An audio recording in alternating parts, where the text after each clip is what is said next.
그동안 형식만 친절한 척하는 사례를 종종 겪었습니다.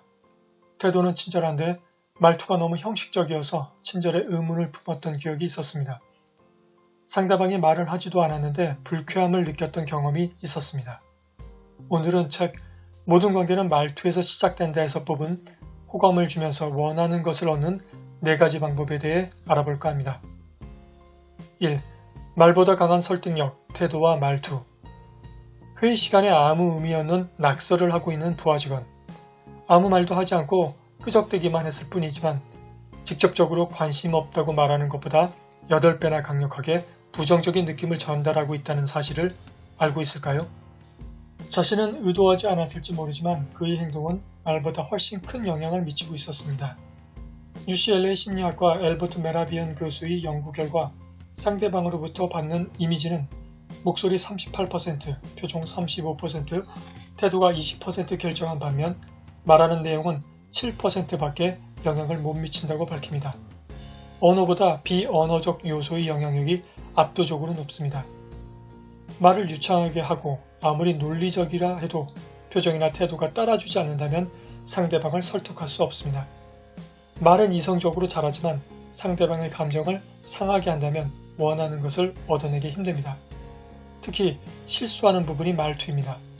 내 주장을 관철시켜야 한다는 생각에 자기 할 말만 쏟아내느라 바쁜 말투, 상대를 존중한다고 말하지만 은연중에 깔보는 듯한 말투, 고객님 하며 질문에 답하지만 그것도 모르냐는 말투, 깍듯한 태도와 정중한 문장, 고객님이란 단어를 쓴들 잘못된 말투를 한다면 모든 것은 끝장입니다. 상대방에게 집중하는 태도와 배려가 담긴 말투는 말보다 더 큰 영향을 끼칩니다. 말의 내용이 상대방의 이성을 설득하려고 노력할 때 태도와 말투는 이미 상대방의 마음을 내 편으로 만들어 놓습니다. 2. 상대방이 받을 혜택을 중심으로 말하라. 중고차를 팔려고 합니다. 150만원에 팔았으면 합니다. 150만원에 차를 드리겠습니다. 둘 중 어느 말로 했을 때 거래가 성사될 확률이 높을까요? 독일의 잘란트 대학교와 류네부르크 대학교가 공동으로 진행한 연구에 따르면 150만원의 차를 드리겠습니다 라고 말할 때 성공적으로 팔 확률이 높다고 말합니다.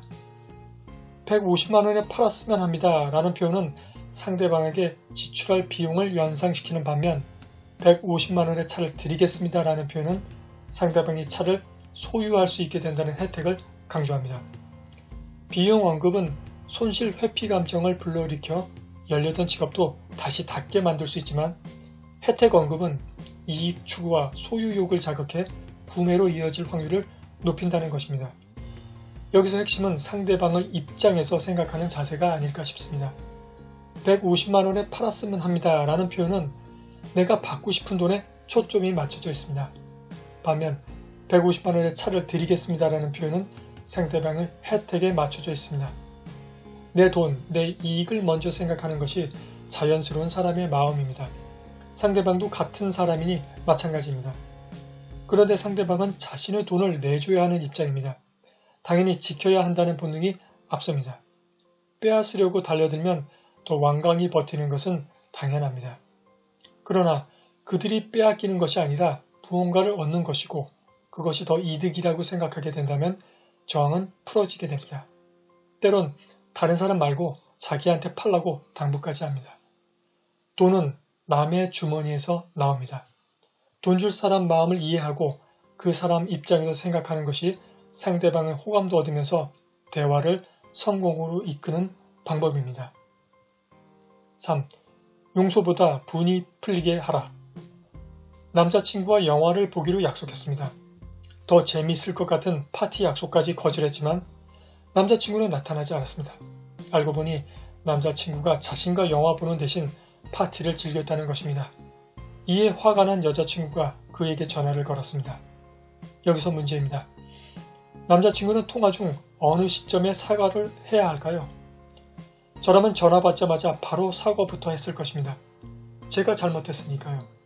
용서부터 비는 것이 상대방에 대한 예의라고 생각했습니다. 하지만 심리학자인 신시아 프란츠와 커트니 베르그손은 통화를 하자마자 먼저 사과하는 대신 여자친구가 충분히 화를 낸 뒤에 사과할 것을 권합니다.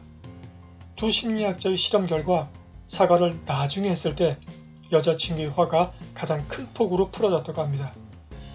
상대방이 화내기 전에 사과부터 하는 것은 빨리 용서받고 끝내자는 인상을 줄 수 있습니다. 용서하는 입장과 용서받는 입장은 다릅니다. 용서받는 사람은 죄책감에서 벗어나 새롭게 태어나는 느낌이 있지만 용서하는 입장은 달라진 것 없이 상대방을 떠올리며 고통받던 나에게서 그를 끊어내는 것입니다. 내가 누려야 할 행복이 더는 상대방 때문에 방해받지 않게 하려는 안간힘입니다. 여자친구가 화를 내기 전에 용서부터 하는 것이 예의인 것 같지만 더욱 화가 치미는 이유가 나만 피해보고 힘들다고 느껴지기 때문입니다. 상대방은 할 거 다 하고 놀 거 다 놀았는데 용서는 내가 해야 할 책임처럼 떠넘겨지는 것이 억울합니다.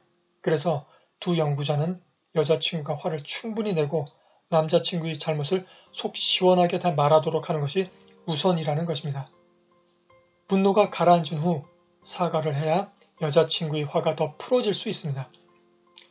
실험 결과는 이렇지만 여자친구와 통화나 대면에서 미안하다는 말 없이 듣기만 한다는 것도 썩 이해가지 않습니다. 이때 비언어적 표현이 중요하다고 생각합니다. 미안한 표정과 말투가 있어야 합니다. 미안하다는 사과 표현을 나중에 하는 것을 권했지만 미안한 것을 인지했을 때 바로 미안하다고 하는 것도 나쁘지 않다고 봅니다. 단 용서를 강요하거나 그만 화를 내라는 느낌을 줘서는 안 되고 여자친구가 화를 내는 이유와 분노를 충분히 표현할 수 있도록 듣는 것이 중요하다고 생각합니다. 핵심은 상대방의 감정을 이해하고 충분히 표현하도록 하는 것입니다. 경청이 무엇보다도 강한 힘을 가지는 것도 같은 이유에서입니다. 이것이 상대방을 돌아서지 않게 하고 더 좋은 변화를 만드는 방법입니다. 4. 내가 알면 남도 알 거라는 생각을 버려라. 말 안 해도 이건 기본 아닌가? 이것도 이해 못하나? 이건 상식 아닌가? 누구의 기본이고 상식인지요? 상사가 지시를 합니다. 대충 지시해놓고 부하 직원이 알아듣지 못한다고 화를 냅니다. 컴퓨터 전문가가 설명을 합니다. 이 정도면 누구나 알아들을 수 있게 쉽게 설명했다고 생각했는데 상대방은 더욱 혼란해합니다.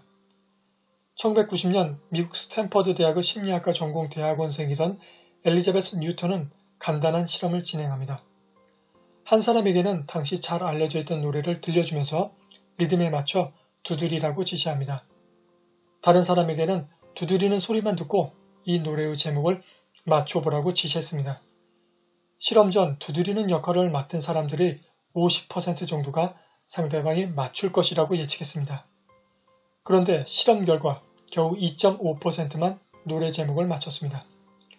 노래를 듣고 두드린 사람은 노래를 알고 있기에 두드리는 소리가 음과 어울리는 것처럼 느껴졌지만 이 모습만 보고 맞춰야 하는 사람은 그냥 뚝딱거리는 소리로만 들릴 뿐입니다. 자기가 알고 있는 지식을 다른 사람도 알 것이라는 고정관념이 낳은 인식 왜곡 현상입니다. 정보나 지식 격차가 날 때는 상대방의 눈높이에 맞춰야 합니다. 공감대를 형성해야 합니다. 이때 가래치려고 들면 안 됩니다. 자칫 상대방의 감정을 상하게 해 의사소통을 막을 수 있습니다. 오랜 시간 동안 경험을 쌓은 사람이나 그 분야 지식이 많은 사람이라면 이해 가겠지만 그렇지 못하는 사람은 이해하기 힘들 수밖에 없습니다. 이것은 지능이나 능력이 모자라서가 아닙니다. 그런데 이를 지능과 능력으로 연결짓는 큰 오류를 저지르는 사람이 있습니다. 자신도 생소한 분야에 가면 벌벌 길 텐데도 말입니다. 개구리가 올챙이적 생각을 못하는 격입니다. 한마디로 지식이 있을지 모르지만 지혜가 형편없는 사람입니다. 절대 상대방의 눈높이에서 공감하며 의사소통해야 합니다.